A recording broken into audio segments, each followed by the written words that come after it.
Boom bam, this is Carlton Livingston. Oh, enough respect to each and every one. Oh, take it away. Your career in reggae spans several decades. How do you view the evolution on the game over the years, and how has it influenced your own music? Well, I look at it as a generational thing, so it's just evolving. For me, I try to keep it at a certain level. I still do new stuff, but I try to get it together with the old stuff then. But it's just one of those things in life, you know? Right. It's an evolution. Definitely. And many artists have a pivotal moments in their passion for music and stuff. Could you share any of the memories or experiences that you first got, like in your life, that influenced you in your own music? Uh, when I found out that my father appreciated my music, because when I started out, he wasn't into it. And when I found out that he acknowledged it, that was a big change for me as an artist. You know, with my music, just let me work more and more and more. Did you come from a musical family? Well, my mother, I would say yes. My mother just played the pipe organ in the Church of England, and my sisters, they're all singers. But they have never taken it serious. You know, they sing, but I think one of it is that they were shy, so they never really take it up. You know? Oh, okay. I'm the only one of the family that really gone this far with the singing. And did they end up like really supporting you in your? Oh, my family support me completely. You know, from day one, because my mother always, and there's a story that's in the family, that when I was young and living in the country, I usually take like vines, string it up on the veranda with boxes, and I'll be singing. And my mother, one day she said to me, "Why are you putting all these vines? You might make me trip." And my little sister said to her, "Maybe this is what he's going to do in life," and it just evolves to it. So, and they support me, especially my mother. You know, she supports me a lot. That's beautiful. It's always good to have your family behind you in that sort of career. And your distinctive voice is an instantly recognizable thing in the industry, like through all genres, really. Yeah. How did you develop your unique vocal style, and what role does it play in shaping your songs? It. I was born with basically a sinus drip. And my mother always feel guilty because she was a domestic helper. So she usually have the clothes in a pan with water and wash. When she was pregnant, the water would splash up on her belly. And so she always said she was the cause why I ended up with the sinus drip.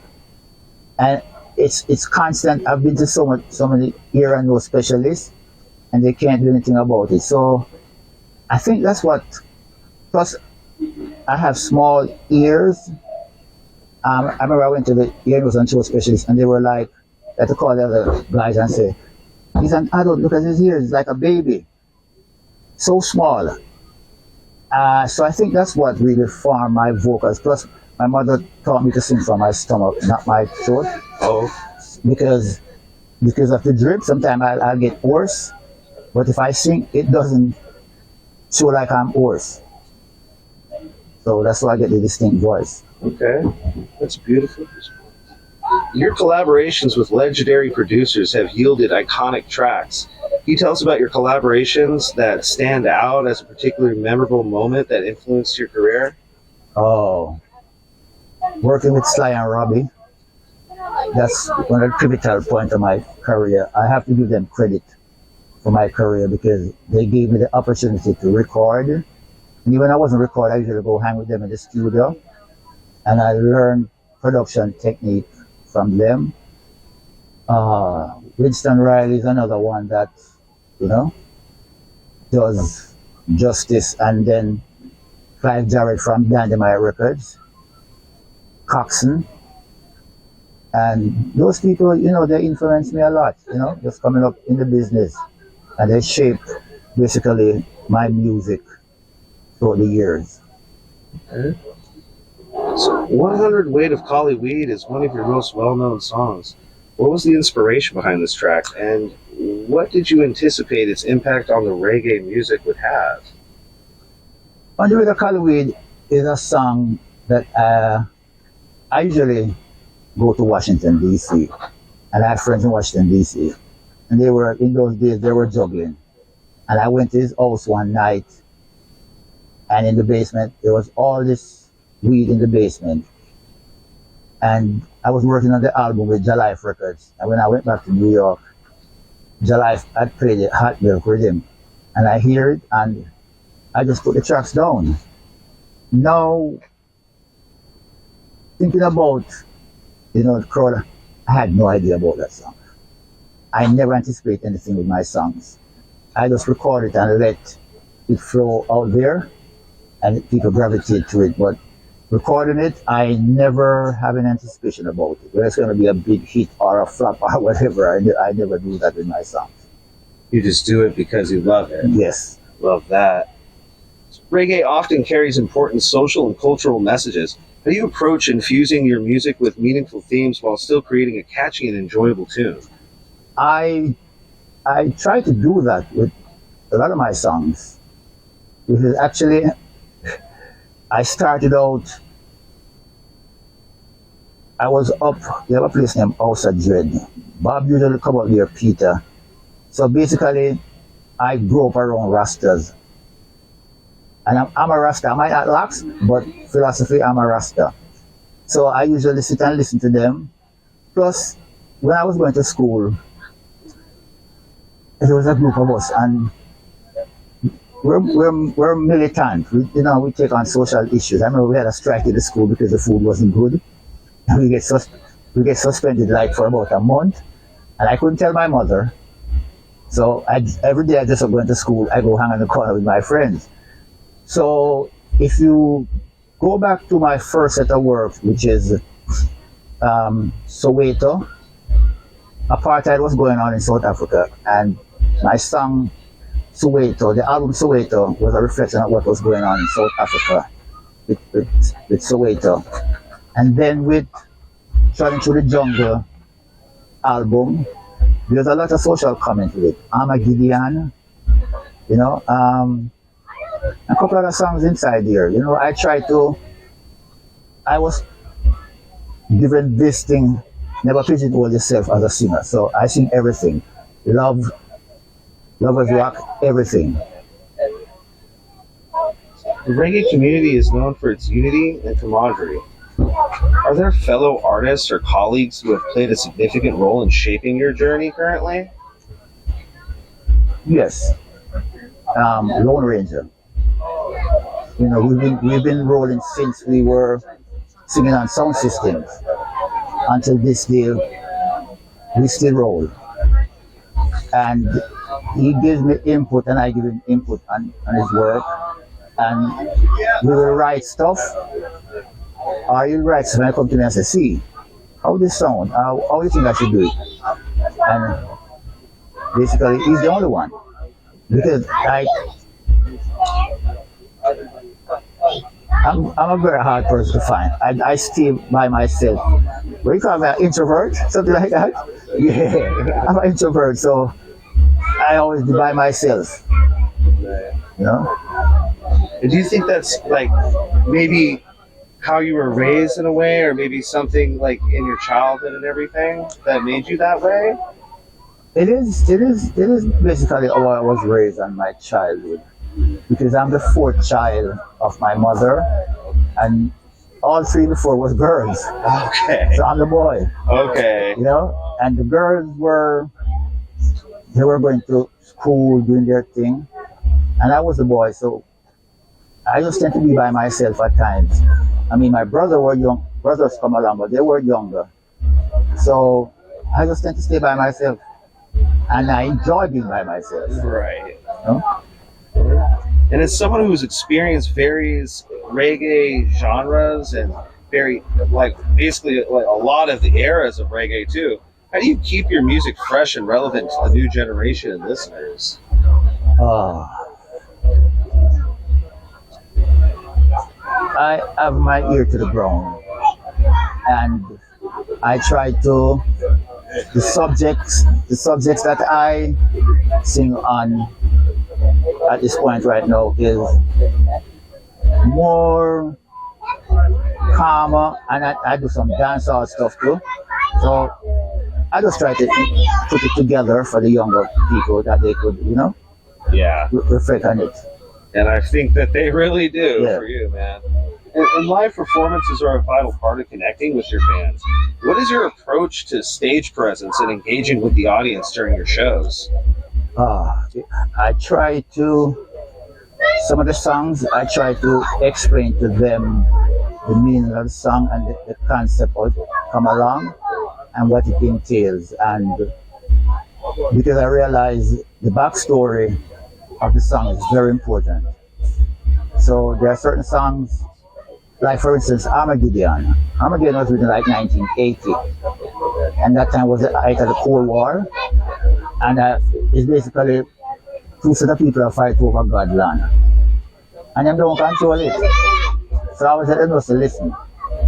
Armageddon is going to come.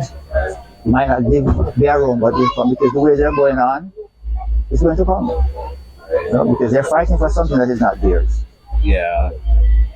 Your influence on the reggae scene is undeniable. Are there any contemporary artists or bands that you find particularly exciting or that you enjoy listening to that are outside of the reggae genre? Uh, I listen to so many different genre of music. I listen to bluegrass, country and western. I listen to everything. I more listen to old Motown stuff, but I listen to all genre of music, and that's what kind of inspire my writings. I get usually okay. There are times when I usually drive to New York City, and I only drive at nights. And I remember most nights, like 2-3 o'clock in the morning, I'm on the road, and I put the radio on scan. And when I reach certain place, you could hear certain set of music playing, and then when I catch it, I will listen to it fade away. So every type of music I listen to. I really find that some of the best legends in the reggae industry find other genres fascinating, and they love those genres, and they pull from those genres into their music to make a really, really oh yeah, good it sound. does. It does. So, with reggae music being a global genre, can you share any memorable experiences that you've had while performing or connecting with fans from different parts of the world? Oh, Brazil. Brazil. Japan. Europe. That's where Europe like for about 12 years continuously. I went to Japan like twice, went to Brazil twice, but when I went to Brazil,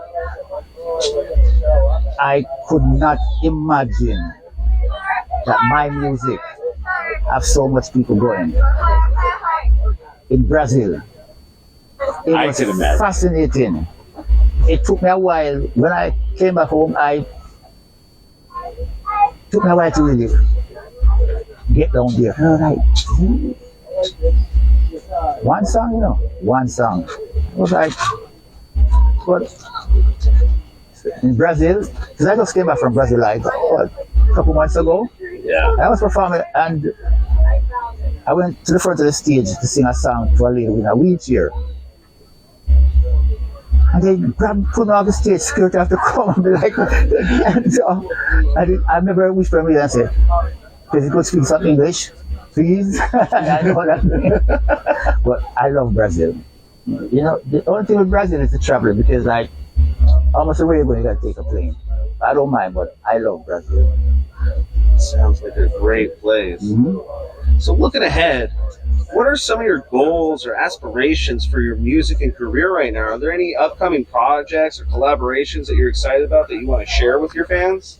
Yeah, I have a project I'm working with Ben from up in Vermont, and I love it because the tracks, they're not out and out reggae, but it has reggae theme and like rock and all that stuff, and I'm interested in that. And I have a project I'm working on for a record company in France, and I have other single projects I'm working on. You know, so there's a lot of stuff coming out like for the rest of the year until New Year. Okay. And let's finish it off with this. Is there any advice that you would give to a new artist coming out in the reggae genre right now? Be committed to your work and try to do good work. Don't go with the trend. Don't trend. Find something to go with that people can relate to, because like I realize a lot of these young reggae artists, they're basically trending. You know, like they're like social media. Everybody basically sing the same thing. No, if you are going to sing what everybody is singing, the field is going to be crowded. So you more time you probably get mixed up in that field. So you find something to sing to, even relating to that, but with a different twist than what everybody is singing it. So just be committed to your work and do the work. You know, some things doesn't happen overnight. Some things do. I think overnight success always end up in failure. So you have to lay down the foundation and work and do your stuff. That's great advice. I feel like you've laid down the foundation for many generations to come. I tried. You're a living legend, and I'm very humbled that you came by to give me this talk and reason with me. Give thanks, Thank you man. so much. Give Thank you. thanks.